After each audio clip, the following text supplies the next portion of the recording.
Bum, bum, bum, bum, bum. Bum, bum, bum. So I try to go for a drive to the gym, and news keeps breaking out all over the place. There's news all over the place. I'm like covered in news today. And I was pretty sure if you were watching the coverage of the president's explanation of his Putin press conference, you might think to yourself, what's that Dilbert guy going to say about that? Will it be pretzel logic? Apologist? Will it be a clever explanation of how the persuasion filter fits this perfectly? Will it be 2 movies or 3? I'm glad you tuned in to find out the exciting answer to these questions and less. So, if you watched the press conference and you really had to see it, President Trump said that when he was talking about Russia's potential hacking of the election, that it appears he said on the video, this is the president describing it, that he said would, as in why would Putin do that? But now he's coming out to explain that he meant to say wouldn't. Why wouldn't I do that? Now, the first thing I would submit to you is that they mean the same thing, don't they? Why would he and why wouldn't he? That they're both basically I don't know. So I'm not sure that it's that different. I think reasonable people can make a claim that it is different, but not in an important way, because what you're seeing is a version of, I don't know if this is intentional or not, but the effect of it is the Rosie O'Donnell play. Do you remember when candidate Trump was asked in the first debate, blah, blah, blah, his comments about women? If he had talked about his comments about women, he would have been toast. But instead he said only Rosie O'Donnell. And it was so unbelievable, for the situation that you couldn't look away. You only wanted to think about the Rosie O'Donnell part of the situation. So it sucked all of the energy out of the question, which was devastating, to his answer, which was just humorous. And everybody would just talk about the answer. So what you just saw was a real question about whether the president disrespected his own intelligence services versus, let's say, Russia and Putin. Does he like Putin more than he likes his own country and his own intelligence services? So that's what you were talking about an hour ago. So an hour ago, the conversation was, is the president literally picking Putin over his own intelligence services? What are we talking about now? We're talking about an apostrophe. And people are saying, wait, there are at least, I would say at this point, there are at least 3 movies cooking, maybe 4 or 5.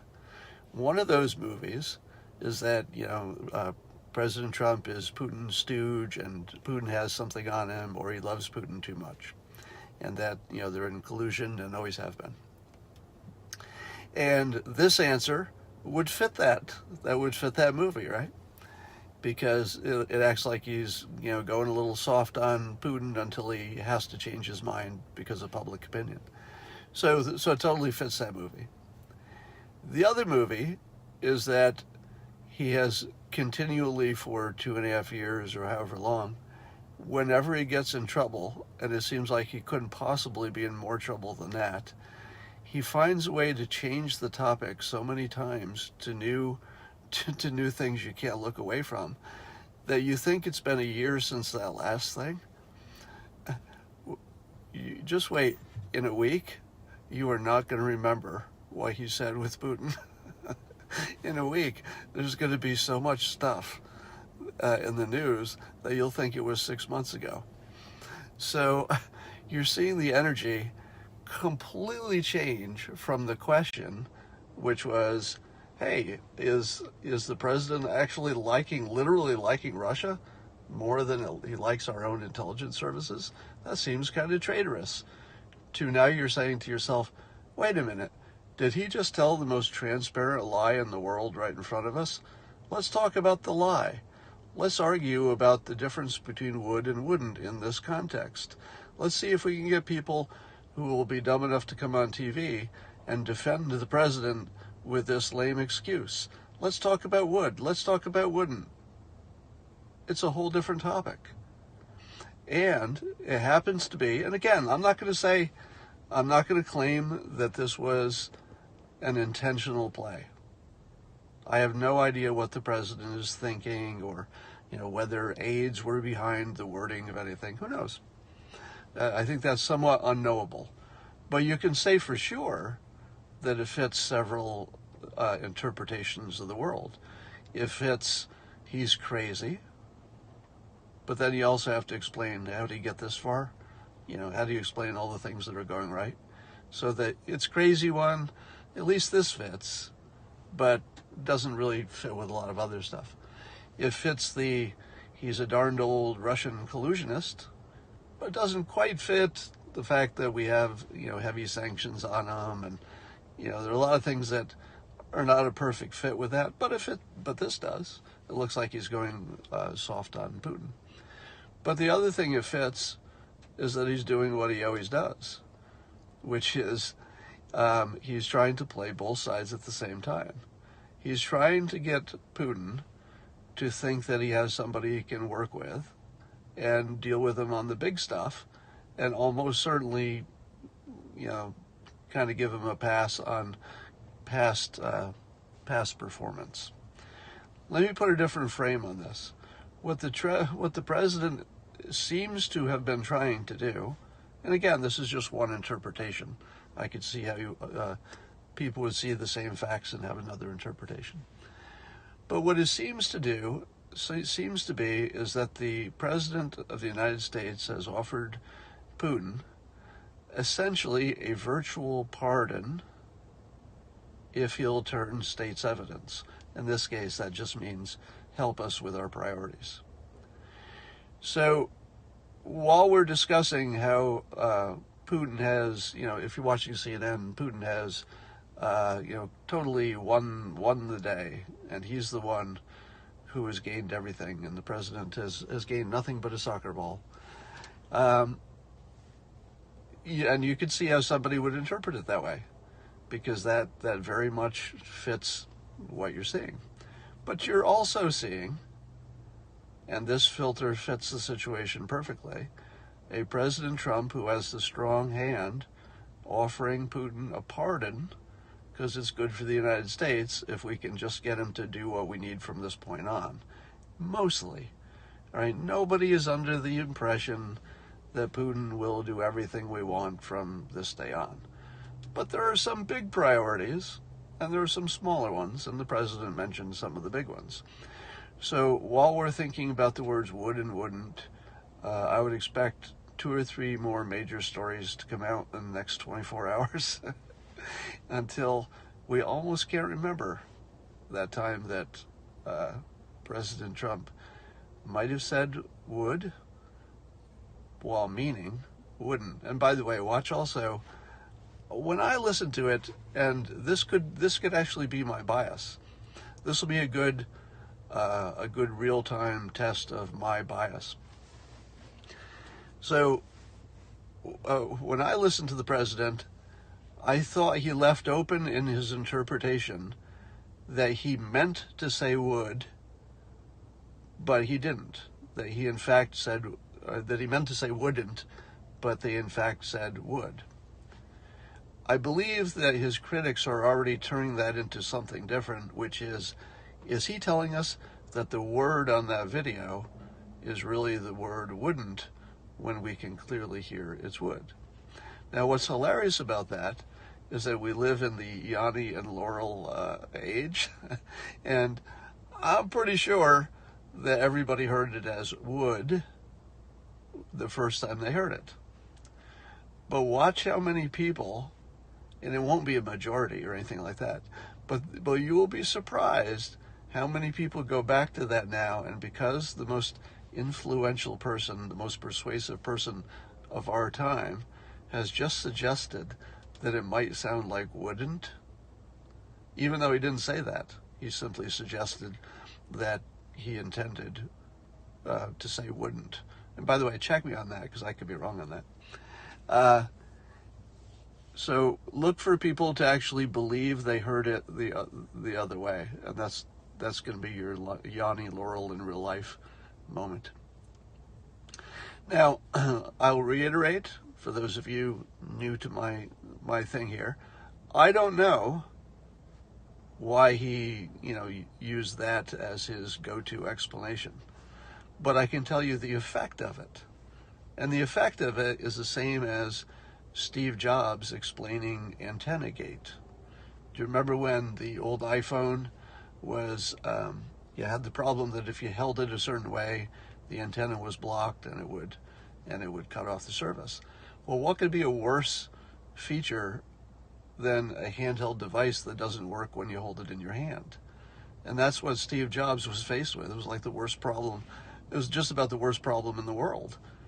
And Steve Jobs gets on this press call, the first time he's talked about it, and he says, we know we have a problem. Then he said, all smartphones have problems. We'd like to make our customers happy. Here's what we're going to do.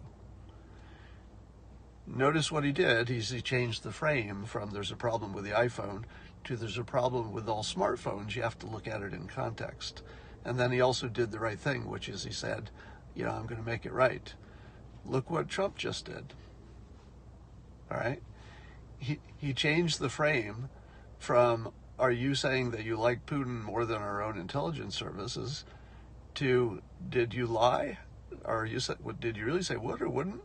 Are you lying to us? Are you crazy? Do you think we're gullible? It's a whole different conversation.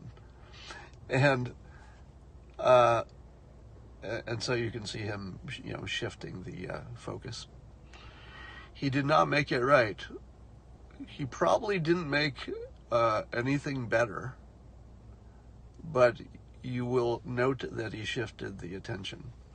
And note also, so here's the bigger part of the story. Like Steve Jobs, who said ultimately, we're going to make it right for the customers, Trump just said what people wanted him to say. He just got on national television and spoke to the public on request. The public, think about this. The public literally summoned their president to tell them to their face why he's thinking what he means. Think about what a big deal that is. I'm going to say that again. You just watched the public, the press is part of it, but really it had to be the public caring that made the difference. The public had just summoned their president to say to their face what he meant, and there he was. He appeared. Now, he may not have said what you wanted him to say, but it's kind of remarkable that the system worked that responsibly. So that should at least make you feel good about that one narrow thing. All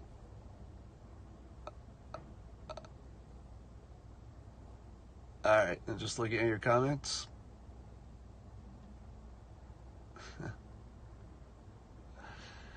So here's what you want to look for. If you're trying to figure out which of these filters is true, the Russian collusion, from the start, and it's just ongoing. Maybe Putin has some dirt on Trump.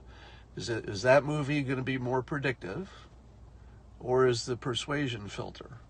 So the persuasion filter says, this seems like a big deal today, and it won't seem like a big deal in a week or two, because there'll be other big deals. The persuasion filter also says that the president does this pattern of just changing the focus to something that's irresistible. You really can't look away from this whole would and wouldn't thing. You just can't look away. And we know, the Rosie O'Donnell example. So, we can see that he's done it before. You all have your own examples of when he's moved the focus and how well he does that. So my prediction is that his big play is getting Putin on his side, and that there's no way to evaluate that.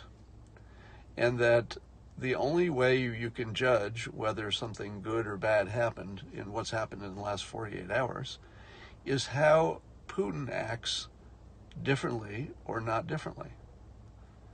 I think you would agree there's only one measure here. What does Putin do in the future?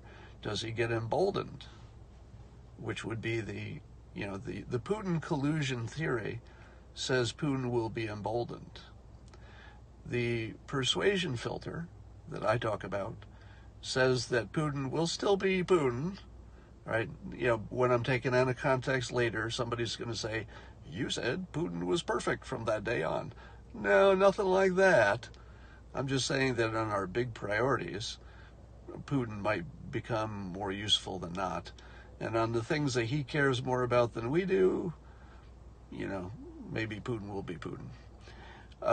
So my prediction looks like that. It would be an America-centric strategy.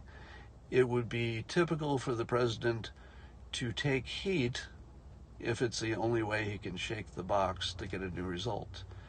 Did I tell you that the president likes to shake the box until things line up his way?